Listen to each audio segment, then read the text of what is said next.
Oh, hello.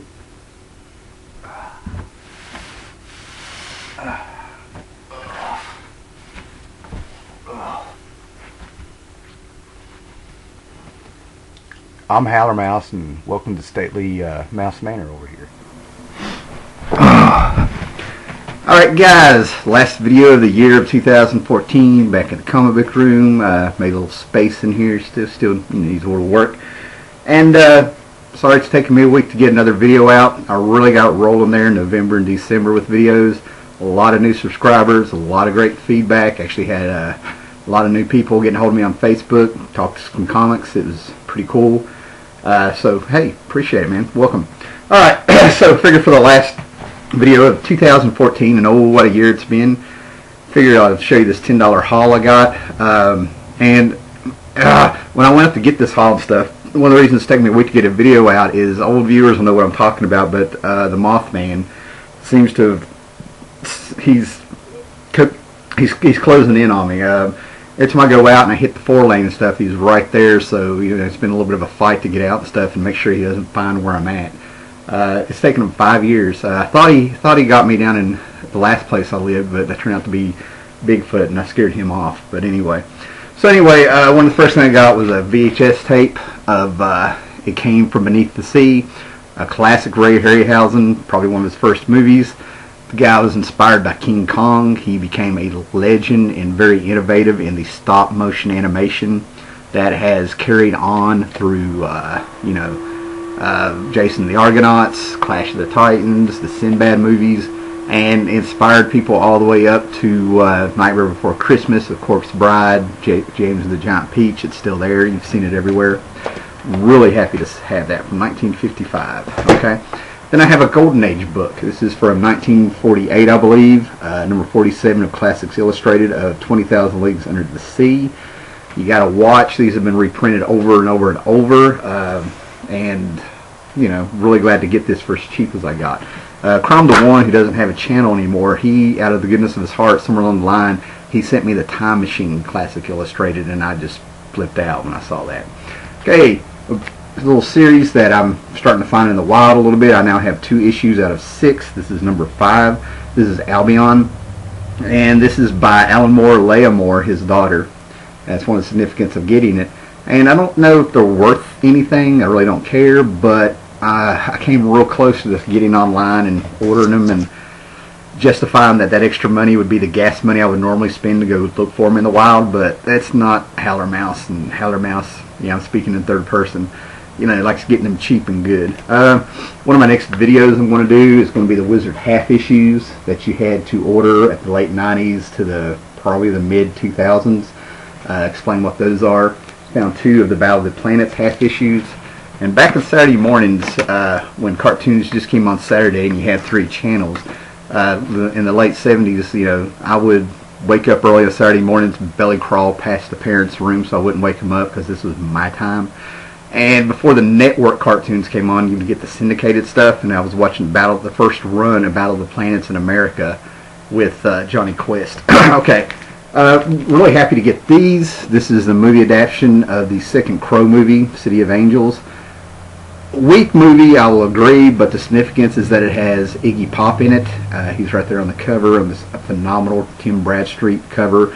I actually used to have the poster of this, and it was like right in my living room beside of Pulp Fiction, which is awesome. I don't know if I still have it.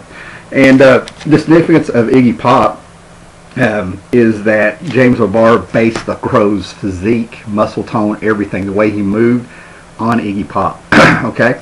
Now before I get to the Batman and the Spider-Man book, I want to show, if you are a Flash fan, and I don't care if you just came on board because of the TV show, if you don't understand why people got all up in arms about the DC-52 Wally West and stuff, you need to go back and probably get this arc of Mark Waid's Flash. This is from '93. This is number 79. This may be the last issue of that story arc, I believe. I think it ran from 75 to 79. Don't take my word on it, but I'll put you in the ballpark. Mark Waid finally gave the story that everybody wanted at the time, the return of Barry Allen.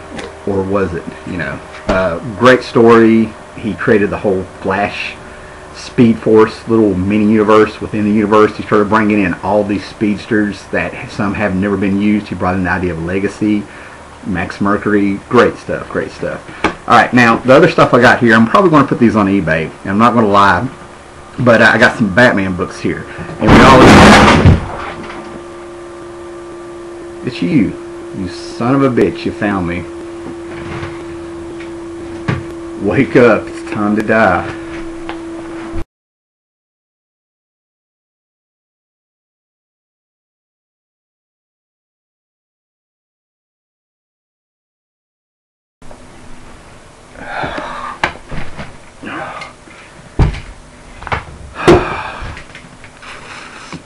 Well, Mothman's not dead, but neither am I. Alright, what were we talking about? Oh my god. Alright, Batman books. Now I'm probably going to put these on eBay, and that's exactly why I got them and stuff. They're just the DC 52, they're good, but I mean, it just seems like it's one Joker after the other. And anyway, what do we got here? Let me get them in order. Alright. Got Batman number 9, Night of the Owls, one of the main books in that series. That was, actually pretty good. Then we got Red Hood and the Outlaws, number 15. If you open up the Joker cover there, you want to see a picture of Red Hood. That's part of the crossover there. Going on with that, we got Death of the Family, number 15. Batman number 15. And then we have number 15. This was 13. This is 15. And then I got 2 copies of Batman 16. Oh, I'm hurting. Alright. And then going back a little bit. The first, after Crisis on Infinite Earths, the next company crossover they had was the Legends, which everybody's probably heard of now because of this, Suicide Squad movie coming out and having their first appearance of the current team that's probably going to be in there. Current team. The team with Deadshot, in there, was Legends. And this is Detective Comics number 568. It is beat up, but I have never seen this on the wild. I didn't see it on the stands when it came out. I've never really seen it anywhere. I don't know if it's worth, I don't think it's worth a whole lot of money or anything like that, but the fact that I was able to find it, I'm just happy because Legends would actually number chapters, their crossover books by chapters, so you knew where to place them and read them in the miniseries there. Now, the next thing I want to show you is that this is one of those books that's considered one of the greatest Spider-Man stories ever, and I actually got to read it when it came out. It came out like around Thanksgiving of 83. Okay, this is why I think it is. There's actually 2 stories in this book, but we're going to go on to the second half by Roger Stern, all right, because it made the cover, man. It is The Boy Who Collected Spider-Man. I was 10 years old. I think the kid in this is 10 years old. My name's Tim. He went by Tim. And what had happened is Peter Parker was reading an article in the Daily Bugle where he worked, and we see the article across the top of the stories as the story progresses. We're reading what Spider-Man reads about this kid who got interviewed.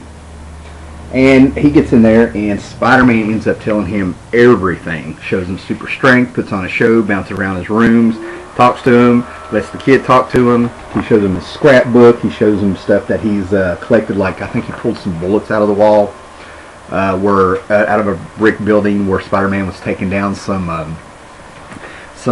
bank robbers or something. I mean, he just collected everything. So Spider-Man tells him his origin. He shows him the web shooters, puts him on his swing.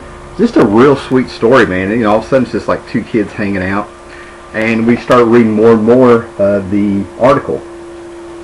And basically he ends up taking off his mask and telling the boy who he is, and that he's Peter Parker. And on the last page, when you find out why, you know why Peter did it, because the kid has terminal cancer. He's going to die. So it was like Make-A-Wish Foundation before this Make-A-Wish Foundation. If you read that and you don't feel anything, you are dead inside. Alright, guys, that's it. Happy New Year, and catch you on the flip side.